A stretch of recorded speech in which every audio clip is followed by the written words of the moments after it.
Abi hoş geldin. Hocam hoş bulduk. Nasılsın? İyiyim, sen nasılsın? İyiyim ben de. Bugün rutin olarak incelediğimiz bir diziyi konuşacağız. Bugün Yalı Çapkını 50. bölümü konuşuyoruz. Nasıldı bölüm? Bu sezon alıştığımız bölümlerden bir tanesiydi maalesef. Aynı olaylar devam etti. Tabii birkaç tane güzel, farklı olay vardı. Onları zaten sen konu başlıklarını söylerken konuşuruz. Yine de benim çok sıkıldığım bir bölüm oldu izlerken. Bu bölüm ekstra şunu beğendim. Görüntü anlamında gerçekten farklı şeylerin denendiği kısımlar vardı. Onun harici hikaye yine aynı sıkıcılığında devam etti. Ki rakip dizi iyi halini, en yüksek reytinglerini yakalamışken, eskiden Yalı Çapkını'nın aldığı reytingleri yakalamış ve her kategoriyi ele geçirmişken Yalı Çapkını'nın hala kendini toparlayamaması üzücü bir durum. Abi sana şöyle bir sorum var. 2 hafta önce senarist değişikliğinden sonra şöyle demiştik. Acayip bir şey olabilir bu dizide. Reytinglerini de toparlar ve hani uçar gider sanki bu dizi gibi. Seninle konuşmuştuk burada. 2 hafta geçti aradan. Sanki sezonun ilk başına geri döndük gibi bir şey oldu. Hiçbir şey yine olmuyor. Çok az olay gerçekleşiyor. 2,5 saatin içinde minimum derecede değişimler var. Biz çok boş sahne seyrediyoruz. Neden? Tabii ki de ekran sürelerinin iyi ayarlanmama sıkıntısı Günger Bey'in en büyük şeyi zaten. Hani geçen sezon biz bunu çok fazla konuşuyorduk. Mert Ramazan da hatta katıldığı bir programda bunu dile getirmişti. Yalının kepenklerini açıp kapatıyorum falan diye. Şimdi onun da haricinde bence şöyle bir şey düşünelim.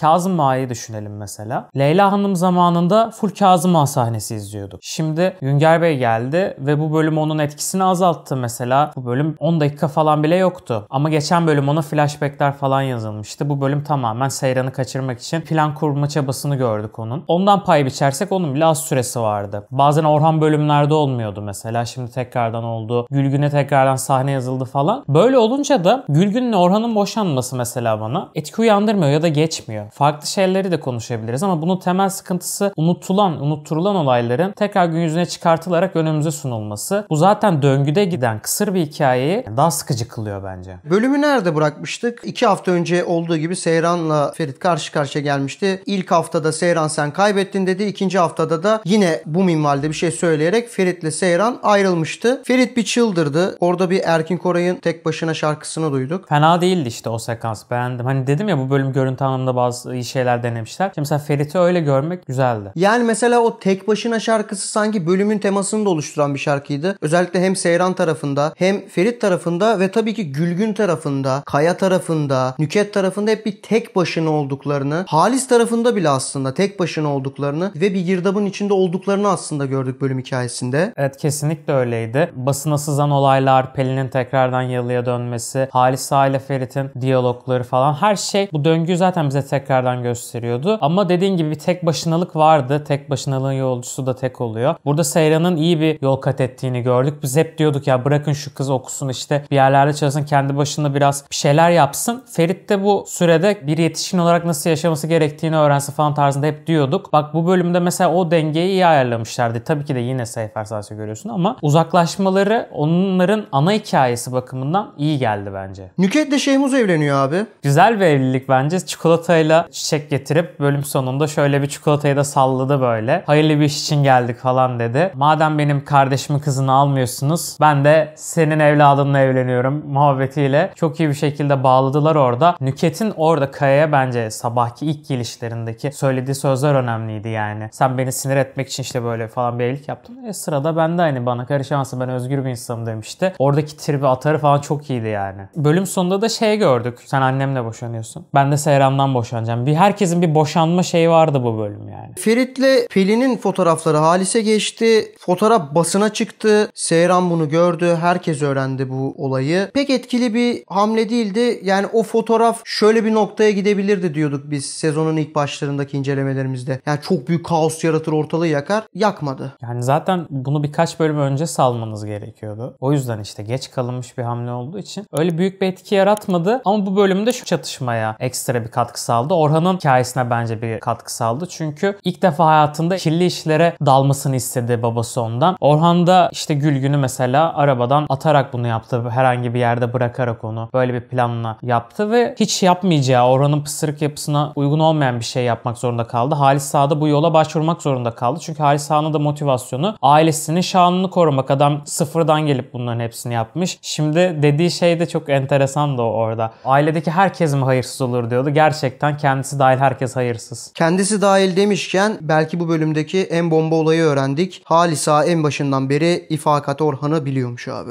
Ya inanılmaz. Peki şeyi de biliyor mu acaba? İfakat hani bir oyunlar oynamıştı ya, Ferit'in ilk birlikte olacak kişiyi falan seçmişti, Sultan olayını falan. Bence Halisa bunu da biliyor olabilir yani. Bu arada şey çok sevindirici hocam bu konuda. Latif'in eski o sahnelerinin geri gelmesi çok iyiydi. Ferit'le konuştuğu kısmı çok beğendim. Yine güzel doneler vardı. Çünkü oradaki her şeyi bilen sır küpü bir adam. Ve çok tarafsız bölge gibi de davranıyor. Ferit'in köşeye çekip biriyle konuşması gerekiyordu. İşte köşeye çekildi ve aslında neler yapması gerektiğini, kendisine olan güvenini aşıladı bu bölüm. Tekrar dönersek bu Halisa'nın her şeyi bilme olayına güzel bir twist yapmışlardı. Yani bunu tahmin edebiliyorduk bir aralar ilk sezonda ama tabii unuttuk aralarda. Demek ki Günger Bey en başından beri tasarlıyormuş. Bu bölüm aklına gelen bir şey değilmiş gibi hissettim ben. Ama söylediği sözler çok korkunç yani Halis'in. Gülgün'e bu olayların sorumlusu neredeyse sensin gibi, kendi noksanlıkların, kendi eksikliklerinden dolayı bu durum bu hale geldi gibi bir şey dedi ve kocana ve oğluna veremediğin ilgiyi de torununa vereceksin dedi. Yani Halis hani daha ne kadar iğrenç şeyler söyleyecek derken her bölüm bizi yanıltmıyor ve her bölüm daha iğrenç şey söylüyor. Belki muhtemelen haftaya daha da iğrenç şeyler söyleyecek. Tabi ne oldu? Gülgün Yalı'yı terk etti. Herkes de Yalı'yı terk edip dönüyor. Yalı'yı terk edip dönüyor. Başka eve geçiyor falan. Bildiğin Seyran'la şu an ev arkadaşı oldular. Seyran da ne ara ev buldu, o da çok enteresan oldu. Gerçekten hani dedik ya geçen bölüm, İşte bu iki kız kankası onu meleklermiş gibi kaldırıyorlar falan. Bu bölümde şunu gördük. Kızlardan birisi farklı bir yere taşınacak. O yüzden Seyran'a bıraktılar burayı. Seyran'ı işte ayarladılar. Kız maaş bile aldı tek bölümde. Çok enteresan olaylar oldu. Seyran için her şey bir anda iyi gitti. 50 bölümdür iyi gitmiyor olmasına rağmen. Çok enteresan bir bölümdü. Seyran açısından sevindirici şeyler izledik. Benim en çok dikkatimi çeken şeylerden biri Halisa herkesi topladı ve yeni görev dağılımı yaptı ya. Orada Asuman'a yeni bir ifakat rolü biçti sanki. Ben şunu anlamıyorum. Öznur Serçeler'in zaten şu an aktif bir oyunu var. Çok da yoğun bir tempoda gidiyor. Acaba Asuman karakterini daha mı derin yazmaya başlayacak Günger Bey ilerleyen bölümler için? Öyle bir açılış mı yapmak istedi? Onu bilemiyorum ama Halisa da gerçekten Ferit'le şu konuda benziyorlar ya. Bir dediği bir diğer dediğini tutmuyor. Dengesiz bir karakter olduğu için o da bilemiyorum yani. Hani belki de ona doğru bir hikaye açılımı da yapmış olabilirler ama inşallah yapmışlardır bu arada. Çünkü karakteri biz tanımıyoruz. 50 bölüm oldu. Ben Asuman'ın repliklerini söyle desen hemen 5'ini söylerim. Zaten kadın da o kadar biliyordur yani baktığımızda. O açıdan bilmiyorum o iki tempoyu nasıl götürecek, ne kadar sahne eklenecek kendisine, kaç gün çekime gelip gidiyor. Bakacağız, onlara sevindirici olur. Halisa'nın zaten herkese görev dağıtması ve diğerlerini daha böyle bir kıza ya daha pasif role çekmesi, özellikle İfakat ve Nükhet'i. Yani güzeldi, o da birazcık fark etti sanırım kullanıldığını. Kendisi ömrün sonuna kadar herhalde daha böyle bir yalıda esip gürleyen rolüne devam edecek ama ne kadar yaşayacak onu da bilemiyoruz tabii. Onun dışında senin de biraz önce bahsettiğin Latif Ferit yüzleşmesi var. Ferit'in suratına bütün gerçekleri vuran Latif adamı resmen ayağa kaldırdı ve Ferit bir anda kendi koleksiyonumu çıkartmak istiyorum üstünden bir değişime girdi. Sakalları kesti. Bir Mak3 reklamı gördük orada abi. Yani hani acaba sponsorlu sahne mi diye bir düşündüm. Öyleyse de güzel sahne çekmişler de Ferit Bey'in inanılmaz değişim diyebilir miyiz? Zaten adamın hani bir haftalık falan bile değildi sakalları. Böyle bir kesti. Hiçbir şey değişmedi ama. Hani şunu söylemek lazım bu arada. Normalde hani şey geyiği vardır ya. İşte sakal erkeğin makyajıdır falan. Yok abi bak gerçekten Mert Ramazan Demir böyle sinek kaydı. Tıraşla acayip iyi olan birisi. Bir de takımları falan da giyince tam Yalı Çapkını posterindeki o ilk sezondaki posterindeki çocuğa dönüştü. Ve şunu da görüyorsun. Hakikaten sakala gittiğinde çocuğun gençliği ortaya çıkıyor aslında. Hani yapısal olarak yüzü falan da zaten daha böyle çocuksu da bir yüzü var. O baby face'liği çıktı ortaya. Birinci bölüme gittim tekrardan gerçekten. Bence o halde kullanmaları da iyi olabilir. Tabii ki de derbeder göstermek için daha böyle saçı sakalı biraz salmış. Şimdi böyle saçı da düzeltti falan, farklı bir oldu. Ama gerçekten Ferit Bey'in inanılmaz değişimini izledik. Şu detay da çok önemli. Burada sanat kısmına bir şapka çıkartmak lazım. Hep mesela spor ayakkabı giyiyordu her şeyin altına ya da işte daha Vans tarzı, daha düz taban ayakkabılar giyiyordu. Bu bölüm bildiğin takımların altına giyilen eski tarz ayakkabılardan giydiğini gördük. Bu da onun değişim için adım attığını, bir planlar kurduğuna dair güzel bir detaydı. Sanat çalışmış hocam. Biz de sanatta çalıştık bakın.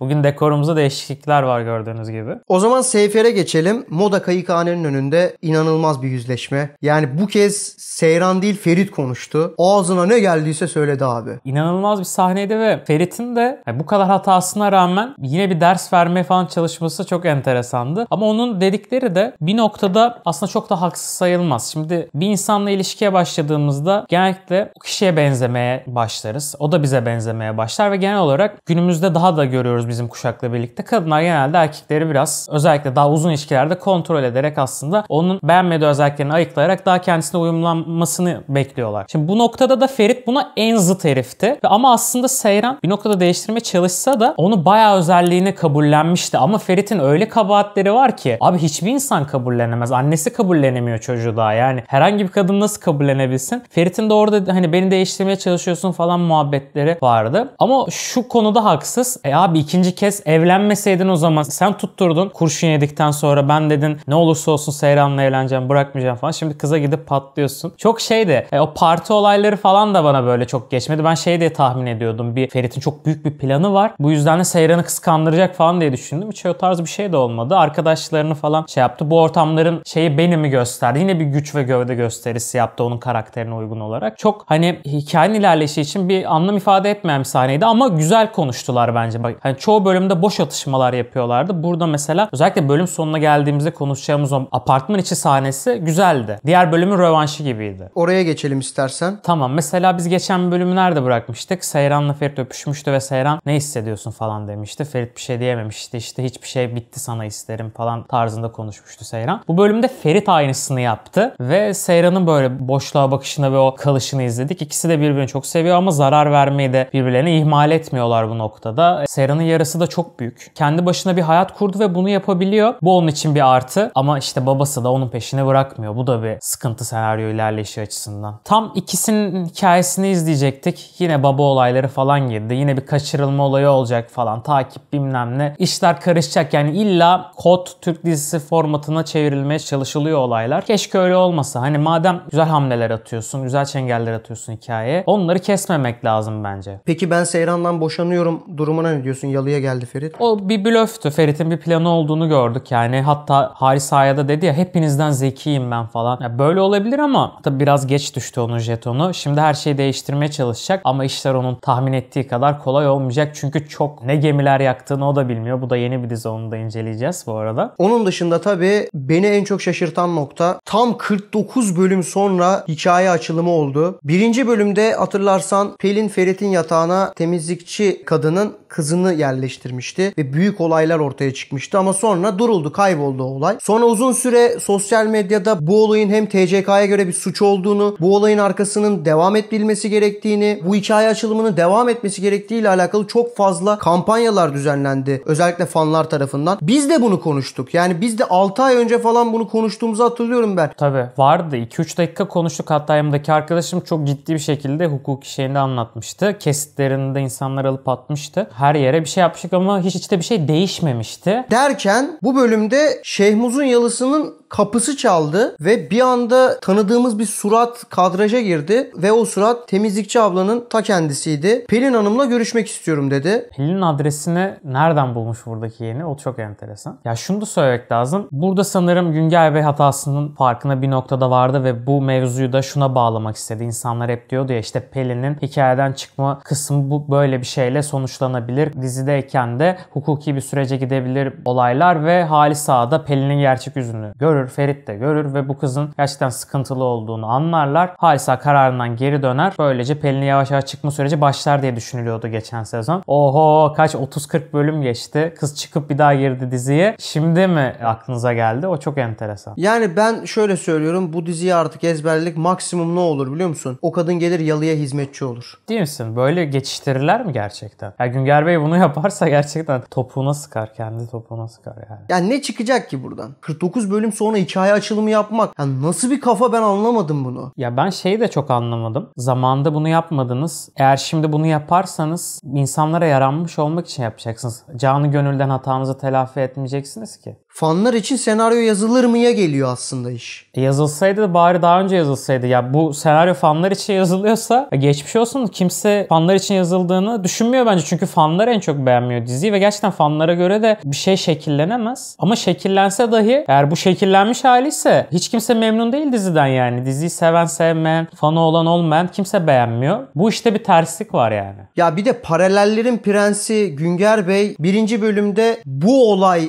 Ferit'le Seyran'ı evlendirdi. 50. bölümde bu olay Ferit'le Seyran'ı boşandıracak gibi bir paralel mi yoksa? Yani oraya da giderse çok acayip olur. Bir de bu kadar zaman geçti üstünden olayın. Nasıl kanıtlayacaklar ki Ferit'in böyle bir olay yaptığını ya da bu kıza işte cinsel istismarda bulunduğunu veya Pelin'in bu kişiyi tuttuğunu falan. Yani çok acayip bir yargı süreci olur. Çünkü şu da önemli. Hani hemen niye başvurmadınız diye size soracaklar yargıda yani. Bu kadar belki de sene geçti bu olayın üzerinden. Yani o da mantıksal bir hata da var yani. Ya benim bildiğim Halis Pelin'i tebrik eder. Ne cengaver kızmışsın gibi bir şey söyler. Kahveyi dökecektim abi. Doğru diyorsun da. Ve ondan sonra da torunumla beraber baş köşede bu yalı senin emrindedir gibi bir şey der ve biz ağzımız açık seyrederiz. Çünkü Halis ona doğru gidiyor zaten. Yani ben pek bir şey çıkacağını düşünmüyorum. Özellikle 49 bölüm sonra geri gelmesi o kadının hiçbir şeyi değiştireceğini düşünmüyorum. Ama hakikaten kurgusal olarak beni çok şaşırttı. Ben hakikaten hiç beklemiyorum o kadının geleceğini. İnanılmaz, eski dostum kapımda bitti. Çok acayip bir de hocam. Herkesin diyoruz ya, psikiyatriye kim gidecek? Suna mı gidecek? Ferit mi gidecek? Seyran mı gidecek? Bence Halis Ağa'yı göndersinler yani. O düzelirse belki bir şeyler düzelebilir hikayede. Günger Bey'i de yanına alsın, birlikte gitsinler. Gülseren Mudayıcıoğlu'nun bir kapısını çalsınlar, bir konuşsunlar bir. Teşekkür ediyoruz. Bizi izlemeye devam edin. Bazen geç attığımız oluyor videoları. Takvim sıkışık olabiliyor. Bazen denk gelmiyor. Bazen gerçekten incelemek istemiyoruz. Geçen hafta biraz zorla inceledik gibi oldu. Biz zaten ikinci şans vermiştik diziye. Artık kaçıncı şansı vereceğiz bilmiyorum. Sabrımız taştı ama umarım düzelir her şey. Evet, incelememizin sonuna geldik. Videoyu beğenmeyi ve kanala abone olmayı unutmayalım arkadaşlar. Görüşürüz.